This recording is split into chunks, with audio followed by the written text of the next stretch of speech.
శ్రీమాత్రే నమ. జై గురు దత్తాత్రేయ నమ.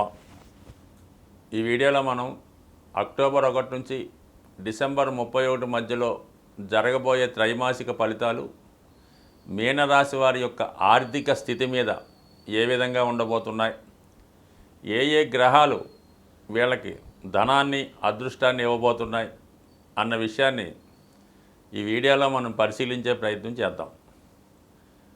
ఏ జాతకుడికైనా తన అదృష్టం ఏ విధంగా ఉంటుంది, అది ధన జాతకమా రుణ జాతకమా అని పరిశీలించినప్పుడు జాతకంలో 2 స్థానాలు ఇంపార్టెంట్గా పరిశీలించవలసి ఉంటుంది.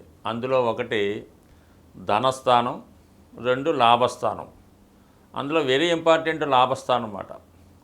లాభస్థానం అంటే వృత్తిరీత్యా ఏ విధంగా ధనం సంపాదిస్తాడు, తన అదృష్టం ఎంతవరకు ఉంది, బంధువులు ఏ విధంగా సహకరిస్తారు, స్నేహితులు ఎంతవరకు సహకరిస్తారు, రుణం ఏ విధంగా దొరుకుతుంది, దొరికిన రుణాన్ని ఏ విధంగా తీరుస్తాడు అన్న విషయాన్ని లాభాధిపతి చెప్తూ ఉంటాడు. పొరపాటున లాభాధిపతి వ్యయంలో పడ్డాడా జాతకుడు జీవితాంతం ఆర్థిక సమస్యలతో కొట్టుమిట్టాడవలసి ఉంటుంది. ప్రతి విషయానికి ఇతరుల మీద ఆధారపడవలసి ఉంటుంది.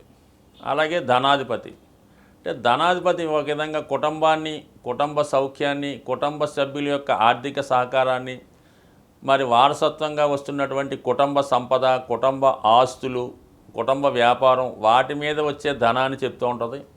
అలాగే జాతకుడు సంపాదించిన ధనాన్ని లేదంటే వారసత్వంగా వచ్చిన ధనాన్ని ఎంతవరకు సేవింగ్స్ చేస్తాడు, తర్వాత తరాల వారికి ఏ విధంగా ధనాన్ని దాస్తాడు అన్నది ధనస్థానం బట్టి ఆధారపడి ఉంటుంది.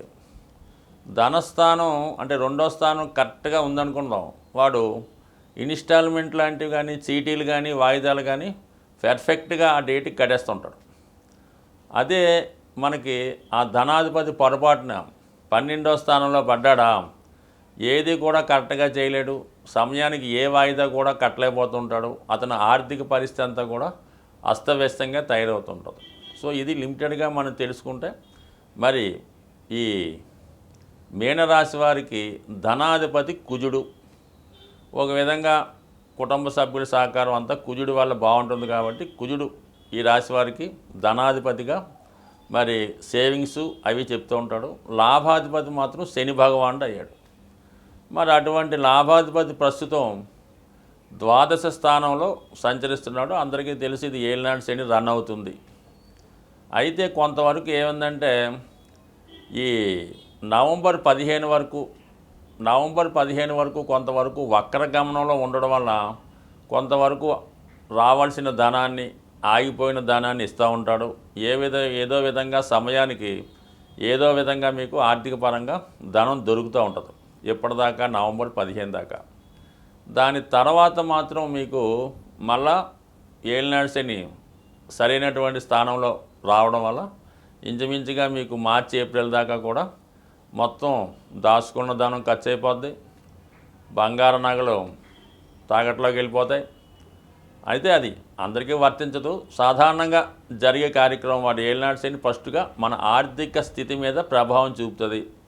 దాన్ని సద్వినియోగం చేసుకొని మంచి మార్గంలో ఇన్వెస్ట్ చేసుకొని ఏ ఇల్లు స్థలమో కొనుక్కుంటే మంచిది. కానీ అనుకోని ఖర్చులు వచ్చి జాతకుడిని ఇబ్బంది పెడుతుంటాయి కాబట్టి ఏదైనా జాగ్రత్తగా ఉండాలి. అయితే 99% ఇదే సమయంలో జాతకుడు వ్యసనాల బారిన పడుతూ ఉంటాడు. దాని నుంచి పడకుండా జాగ్రత్తగా ఆలోచిస్తే మంచిది. బట్ ఏదైనా నవంబర్ 15 తర్వాత టైట్ ఏర్పడుతుంది. అయితే కుజుడు మరి ధనాధిపతి, భాగ్యాధిపతి అయ్యాడు. ఎవడి జాతకంలో ఎంత ధనయోగాలు ఉన్నా అదృష్ట యోగం కూడా ఉండాలి. అటువంటి ధన భాగ్యాధిపతి కుజుడు అవటం వల్ల కుటుంబం బాగుంటే మీనరాశి వాడు బాగుంటాడు.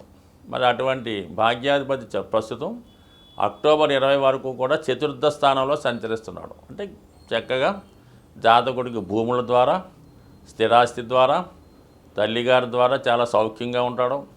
సొంత ఇల్లు కొట్టుకునే ఏర్పాటు, సొంత స్థలం కొనుక్కునే ఏర్పాటు జరుగుతుంది. బట్ ఏదైనా మీనరాశి వారికి ఇల్లు కట్టుకోవాలన్నా, కొనుక్కోవాలన్నా ఇది అద్భుత అవకాశం అన్నమాట. ఎట్టి పరిస్థితుల్లో మీరు ఎంత ప్రయత్నం చేసినా మీ దగ్గర ఒక 20% క్యాష్ ఉంటే చాలు, ఖచ్చితంగా మీరు వెళ్ళిపోండి. 100% మీరు దాన్ని సొంతం చేసుకుంటారు. అప్పు కూడా తీరిపోతూ ఉంటుంది కాబట్టి భూమి మీద పెట్టుబడి పెట్టచ్చు. అక్టోబర్ 20 తర్వాత మరి 5వ స్థానంలోకి కుజగ్రహం రావడం జరుగుతుంది. అంటే కుజుడు 5వ స్థానంలోకి వచ్చి 11వ స్థానాన్ని వీక్షిస్తాడు. ఇంచుమించుగా మీకు అక్టోబర్ 20 నుంచి డిసెంబర్ దాకా కూడా అదే రాశిలో వక్రిస్తాడు, అదే రాశిలో స్తంభిస్తాడు. ఇవన్నీ కూడా మీకు ఒక విధంగా అదృష్ట యోగాన్ని ఇస్తూ ఉంటాయి. అది లాభాన్ని చూడటం వల్ల మీకు ఫైనాన్స్ సపోర్ట్ లభిస్తుంది. అయితే మీ కుటుంబంలో ఒకరు అది ఏదైనా విదేశం వెళ్ళడం కానీ, దూర ప్రాంతంలో ఉద్యోగం రావడం కానీ జరుగుద్ది. అలాగే పోనీ మీ సంతానానికైనా మరి మంచి అవకాశం రావడం వల్ల వాళ్ళు మీకు ధనం సంపాదించి మీకు మనీ సహకరించే అవకాశం ఉంటుంది. సో ఏదైనా మరి కుజుడు అక్టోబర్ 20 తర్వాత ఒక మంచి ధనయోగాన్ని ఇవ్వబోతున్నాడు. అలాగే మీ యొక్క భూములపైన, స్థిరాస్తులపైన భర్త ద్వారా లేదా భార్య ద్వారా ఆదాయం లభించే అవకాశం ఉంటుంది. కాబట్టి మరి సాధ్యమైనంత వరకు ఈ రాశి వారికి ధనయోగం బాగుంది కాబట్టి, వ్యయస్థానంలో లాభాధిపతి పడ్డాడు కాబట్టి ఖర్చుల విషయంలో జాగ్రత్తగా ఉండాలి. ఎట్టి పరిస్థితుల్లో కూడా ఎవరికి కూడా మీరు అప్పిచ్చే కార్యక్రమం మాత్రం చేయకండి. మీకు ఏదన్నా తప్పదో ఇవ్వాలనుకుంటే ఎంతో కొంత సహకరించి ఇంకా రాదు అనుకున్న విధంగా ఇవ్వాలి తప్ప ఈ సమయంలో అది అంత శ్రేయస్కరం కాదు. కానీ అవసరాలు అలాగొస్తాయి. ఒకప్పుడు మనకు సహకరించారు కదా అనే ఉద్దేశంతో ఆ విధంగా ఉంటుంది. కానీ కొన్ని విషయాల్లో కొన్ని మొహమాటం లేకుండా ప్రవర్తించినప్పుడే జాతకుడు జీవితంలో నెట్టుకోగలిగి వస్తాడు. సాధారణంగా మీనరాశి వారికి ఆ హ్యుమానిటీ, మంచితనం, మానవత్వ దృక్పథం, ఎవరిని కాదనలేకపోవడం, ఇతరుల్ని చూసి జాలిపడడం జరుగుతూ ఉంటుంది. దీన్ని అవకాశంగా తీసుకొని ఏం చేస్తారంటే ముఖ్యంగా మీనరాశి వారికి వాళ్ళకి మిత్రులు, బంధువులు వీడు మామూలుగా అడిగితే డబ్బులు ఇవ్వడం, అర్జెంటుగా ఉంది ఏదో బాబు నేను హాస్పిటల్లో ఉన్నాను కాలు ఇరిగింది, లేదంటే మా అమ్మకి ఎక్కువ మదర్ సెంటిమెంట్ పెడతాడు ఆవిడ మీనరాశి వారికి. అమ్మగారు హాస్పిటల్లో ఉన్నారు, చాలా ప్రమాదంగా ఉంది, ఏదో విధంగా మరి వైద్యం 50,000 కడతా కానీ చేయని అంటున్నారు. ఈ విధంగా చేసి మిత్రులు తీసుకెళ్ళిపోతుంటారు, పని వాళ్ళు తీసుకెళ్తూ ఉంటారు. తిరిగి వీడు అడగలేడు, వారు ఇచ్చేదే లేదు.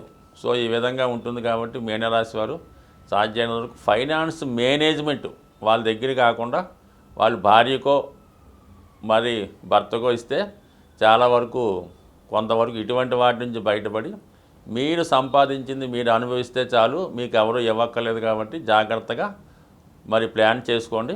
మంచి జీవితాన్ని, ఆనందమైన జీవితాన్ని అనుభవించండి. ఏదైనా మనం ఆర్థిక విషయాల్లో ఎటువంటి లోటు లేకుండా ఉండాలంటే మరి ప్రతి ఒక్కరూ కూడా సాధారణంగా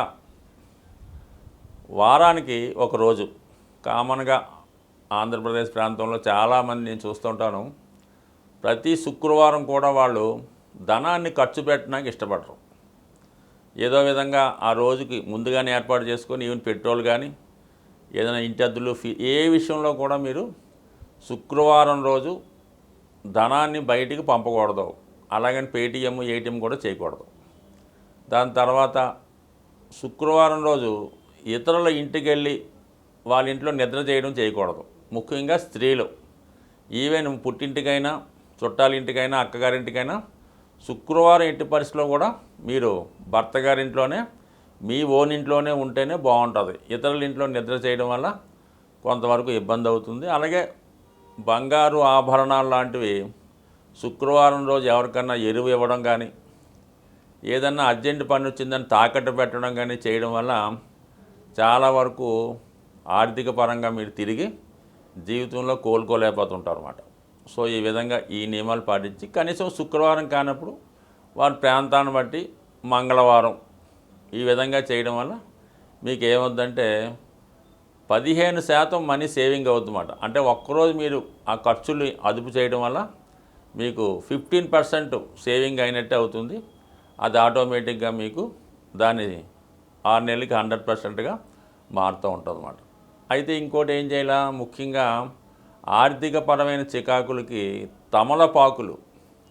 తమలపాకులు మరి అమ్మవారికి కానీ, ఆంజనేయ స్వామికి కానీ ఎవరికన్నా సరే మరి తమలపాకుల మీద కొద్దిగా సింధూరం మరి ఏదైనా నెయ్యిలో కలిపి బొట్టుగా పెట్టడం కానీ, ఇంకా అవన్నీ అక్కర్లేదు. తమలపాకులు, యాలక్కాయలు మరి అమ్మవారికి తాంబూలంగా పెట్టచ్చు. అలాగే ఆంజనేయ స్వామి పెట్టచ్చు.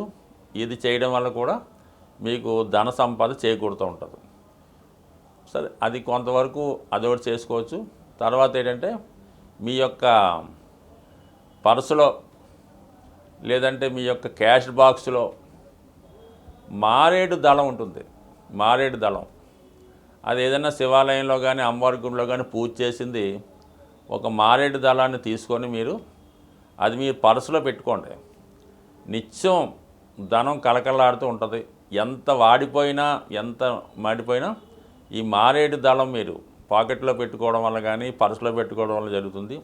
ముఖ్యంగా మీరు ఒక అప్పు కొరకు వెళ్తున్నా, ఒక బ్యాంకు పని మీద వెళ్తున్నా, ఏ ఆర్థికపరమైన పని మీద వెళ్ళినా కూడా మారేడు దళం మీతో తీసుకెళ్ళడం కానీ, ఇంకా మీకు దొరికితే ఆ మారేడు దళాలతో మరి శివాలయంలో పూజ చేసి మారేడు దళంతో అర్చన చేయించి అందులో ఒక దళం తీసుకొని మీరు ఏ పని మీదన్నా వెళ్ళండి.